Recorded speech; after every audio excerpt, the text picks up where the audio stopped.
The Stage Door Show, celebrating the independent artist. Hosted by Dave Hondel. Hi, everyone. Welcome to the Stage Door Show. Tonight, this is Dave Hondel. Tonight, our guest is a terrific actor, writer, and producer who you've seen starring as Drew in the cult hit movie Office Space. He was also seen in hit TV shows like Normal, Ohio, Damon, and Modern Family, and so many more. We'll talk about those and some upcoming projects that he's working on tonight. So please welcome to the show, Greg Pitts. Thanks for being with me, Greg. Yeah, good to be here. Thanks, Dave. So I know a lot of our listeners, obviously remember you from Office Space as Drew, and what a great character that was. But what I want to start with is I know that you created a sketch comedy show in LA, and you really got noticed during that work that you did. So talk about that and how that came about, where you got noticed. You dug deep. A bunch of a group of about 10 of us from the Groundlings, which is a sketch comedy troupe that's pretty well known. We were training over there, and we were about to all get split up into different factions there. We decided to take a bunch of the stuff that we had been writing and go rent a theater and start putting our own stuff up.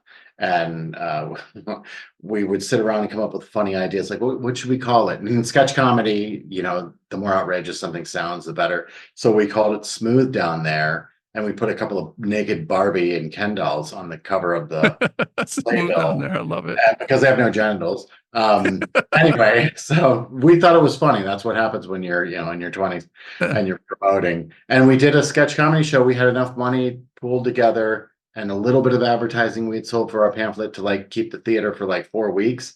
And we just kept selling out, and we had to stop after 18 weeks because we started booking things, and we were no longer available. Right. Wow.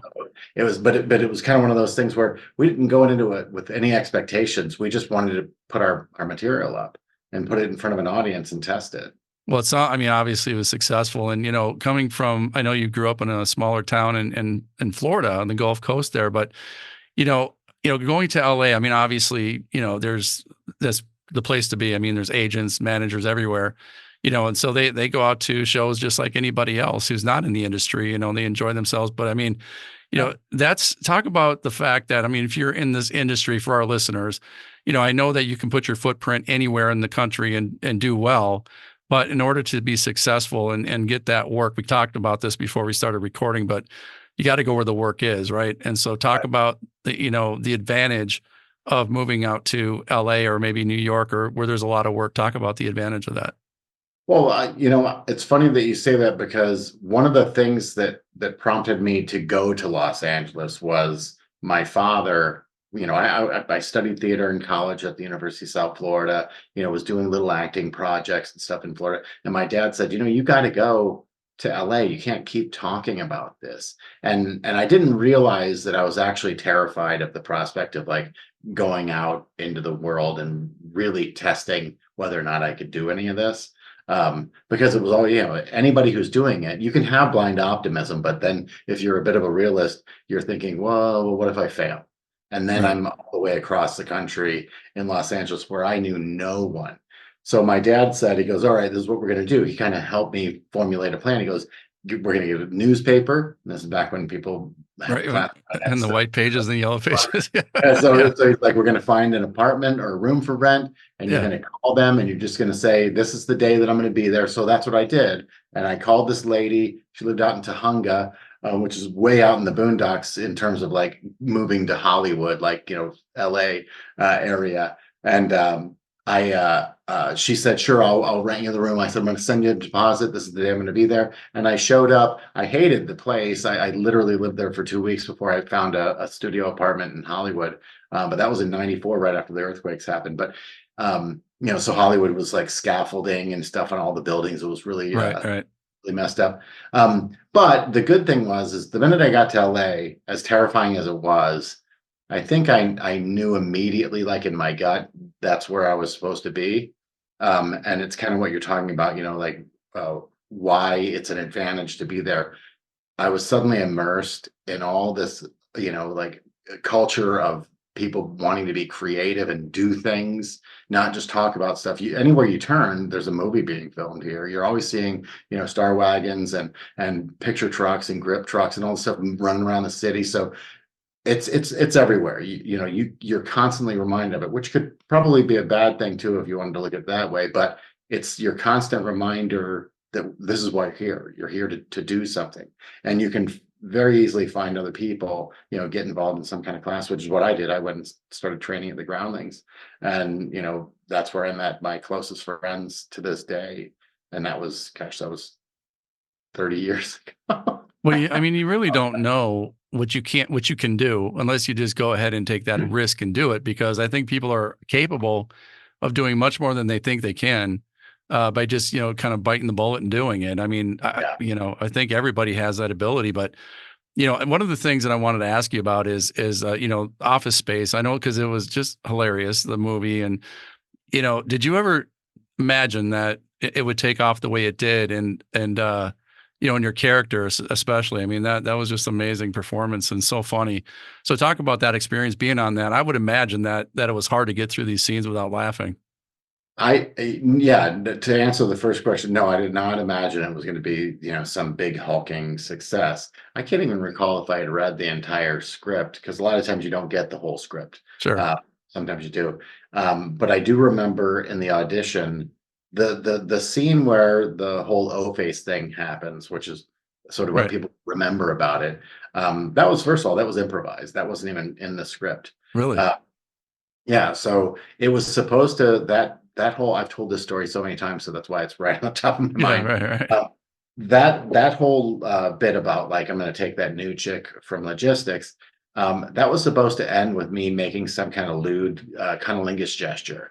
And in the audition, I remember kind of backing off of it a little bit, and Mike Judge, was there, and he's like, oh, you don't have to do that. And I'm like, he goes, you can make it your own. And a lot of times people say, make it your own. I'm trying to do my best Mike Judge sort of. Yeah.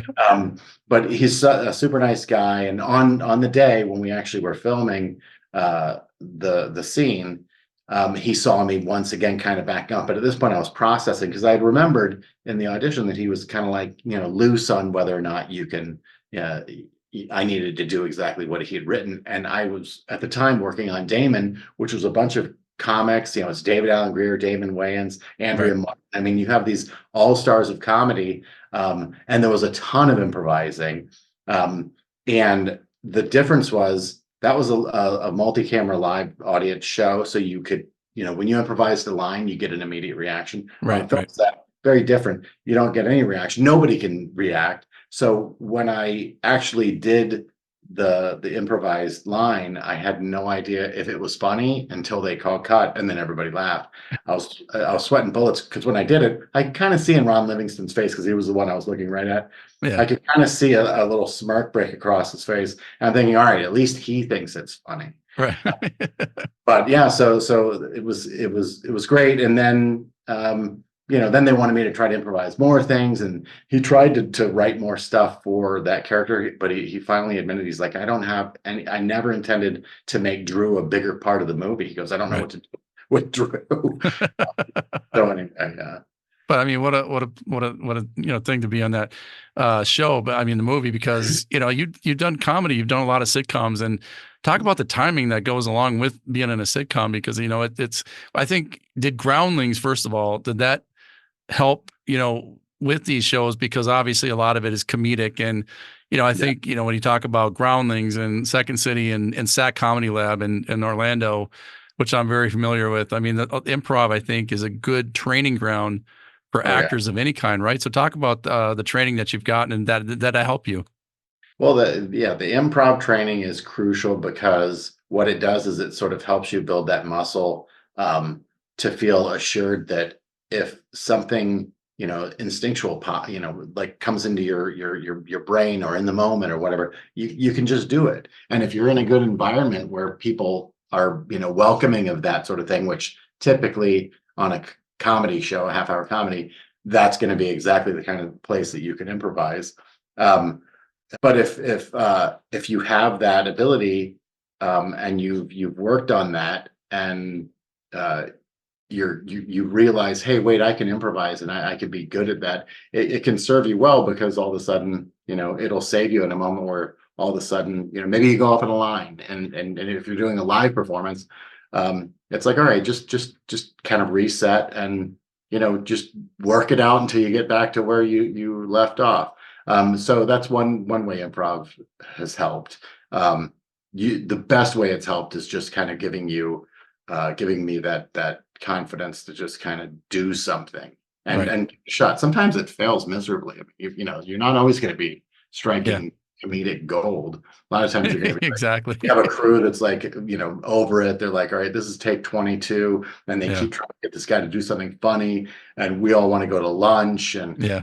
you're in overtime. Sometimes it doesn't go so well, but Yeah. your job as an actor is to make sure you're giving something good for the director and the other actors that are in your scene. So Now, when you're doing sitcoms and you said there's a live audience, do you have to be conscious of waiting for that laughter to kind of subside before you start your line again? I mean, are you always conscious of that? So when you say something, so you're not talking over the laughter. I mean, it yeah. sounds simple, but I mean, it sounds hard to me actually. Well, when you rehearse multicam, which is not as common a show as it used to be, multicamera like Friends and Seinfeld, stuff like that, where they actually have the audience sitting there. Your younger viewers will be, I guess those shows are popular as, like on streaming now, but they're more popular to watch single camera shows that are shot more like a film. But when you're doing those kind of shows, yeah, you have an audience that's there, but you do a rehearsal before you ever bring an audience in, and the cameramen and women and the crew, anybody who's present is encouraged to just laugh if they find something funny. Right. So you kind of figure out those moments that are probably going to get a laugh. What's really off-putting is when you get a laugh on something you didn't realize was that funny, but maybe somebody did something funny in the scene that the audience picked up on, and then you got to do a take two and Sure. hope they still kind of have the same spark. But yeah, you have to pause for the laughter. It kind of messes the timing up. Or the worst is if you pause thinking, oh, okay, I there's gonna be a big laugh here because I just told a joke and it goes flat. Maybe Right. that's a killer of comedy, is if you expect something to be funny. Yeah. But yeah, so yeah, it can mess with the timing a little bit. What's your favorite? What's the favorite thing you've ever done? I mean, what's that one project you look back on just like that was so cool? What's your favorite project? Well, it combines two things that we were talking about. One is improv. It was a show on ABC called Sons and Daughters, Oh yeah. and it was all improvised. We would be given Really? an outline. Yeah, we would be given an outline. It's like, okay, so in this scene, you guys are supposed to get in an argument about, who does barbecue better, whatever. It's Right. usually silly. It's kind of like Curb Your Enthusiasm in terms of the way they do the show. Right. So Right. it's all improv. All the people are, for the most part, coming out of improv backgrounds. There were a few people that weren't, and they still did well. Um, and what was great about it is they would shoot multiple cameras, whereas normally you have a setup. If you have a script, you can do a single setup and light it really well and all that. And then they turn the camera around on the other actor and they film the same scene again, but that, and then they do one where they shoot both actors, so they have to do the same scene over and over. With this sort of setup, it's like they would have 2 or 3 cameras on shoulders filming at once, and they would obviously have to kind of stay out of each other's way. Right. And Right. they do the best to sort of block it without actually saying lines. It's like, all right, you're going to kind of move around in this space and the camera's going to follow you. And it was probably a nightmare to edit because I would imagine. Yeah. a few minutes for a scene that should be 30 seconds at the most or something Yeah. like that. But it was the most freeing way to do a show. And it felt very real. It was that kind of uncomfortable feeling show, sort of like The Office was when we first started watching. You're like, oh, it's like that cringy feeling of like, this feels too real, Right. but it's funny. And like because the audience gives you, the audience laughter gives you license to laugh, Right. regardless of what's going on. If it's something you shouldn't normally laugh at or otherwise, you hear people laugh and you're like, oh, I have freedom to laugh. When there's silence and no laughter on the show, it's up to you if you decide it's funny or not. And you Yeah. might laugh at something that wasn't intended to be funny. Maybe you'll laugh at something that was absurd, Right. whatever.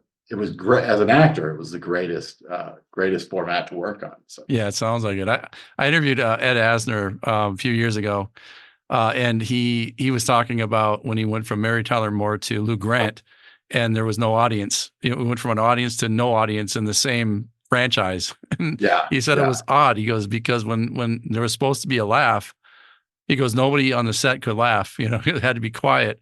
He said, so I didn't know if it was going to get a reaction or not until it yeah, actually aired.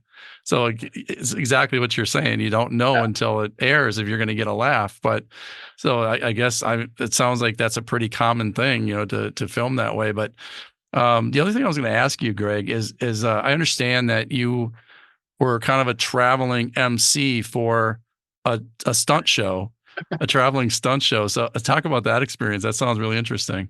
That was one of my last jobs as an actor I had in Florida before I left. So there used to be a thing, I don't know if you recall, called the Blue Sheet in Florida, and it was basically it was a production newspaper of sorts that would list what's going on, audition notices and stuff like that. And there was a notice in there for, we want an MC for a stunt show and it tours and whatever. So I applied because I was applying to every job I could possibly get. I graduated from college and I'm like, I'm an actor. What do you do with an acting degree? You go and act. Right. So I went and auditioned for this guy. His name was Captain Jack. Okay. He was straight up like Appalachian, gritty as hell, just a character in his own right. Right. And he had this show that he had created, which was like your classic sort of like good guy, bad guy, black hat, white hat, and then a damsel in distress. So I would be sort of the MC Barker, kind of gathering the audience and all that. And I also doubled. So we would all right. So the show would start. A bunch of kids on bales of hay sitting out in front of like this facade of like an old Wild West town. And, I've got my top hat on and my big trench coat, and I'm, saying all my things to get people, come around and find out what happens to Miss Ellie and Black Bart and blah, blah, blah. Yeah. So once we would get and I would get the crowd all ginned up, about like, you knew that Black Bart was the bad guy and he was going to be in all black, and that the Sure. good sheriff was the good guy.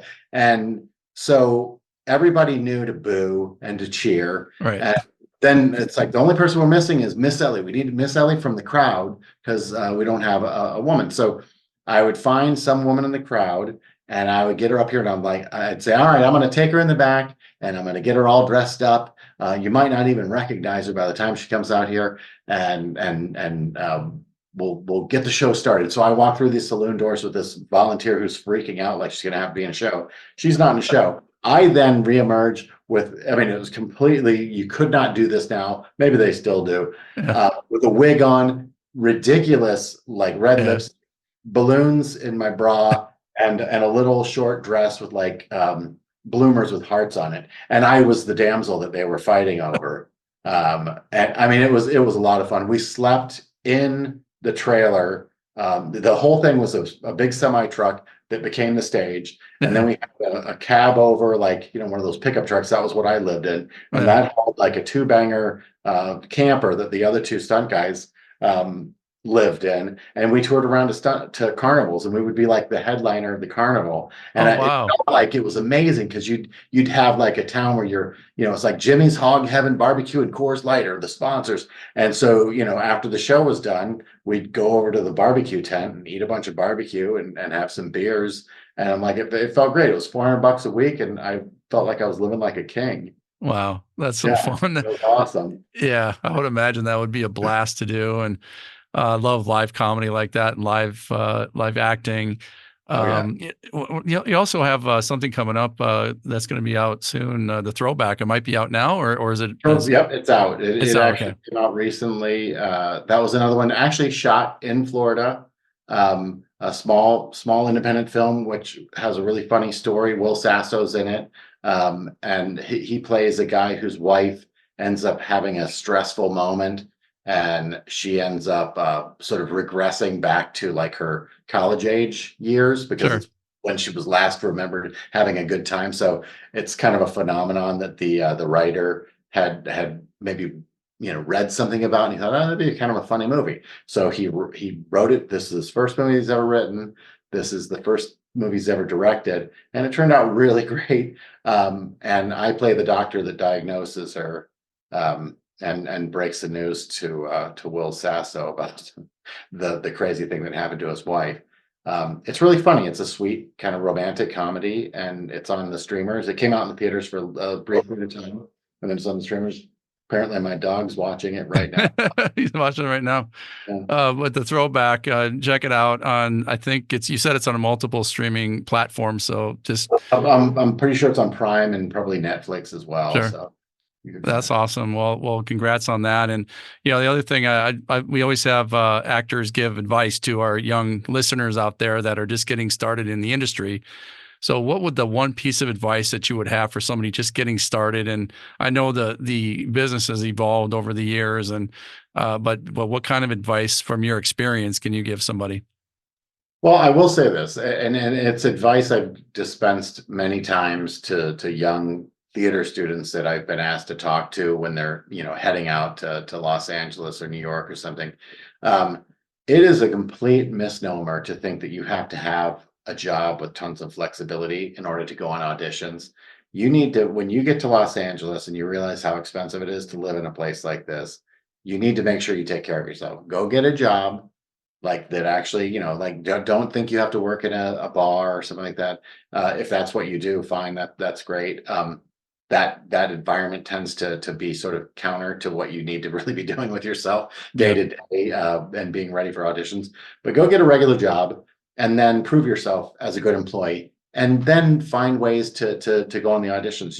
Now that auditions are remote, you can do your auditions a lot of times in your own apartment, at night, Right. all the weekends. You can do them when you can find the time. It's not as much a thing where you have to get in the car and spend an hour and a half driving across town and then wait for an hour and a half, and then leaving work was a big deal back then.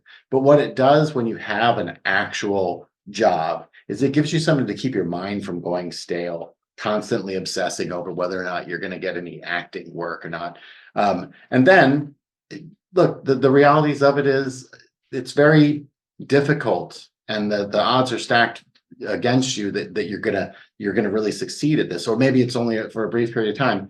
If you're doing something while you're here, at least your time isn't just being spent wasted. Because what you don't want to do is you want to wake up after 10 years struggling in LA and go, what have I been doing?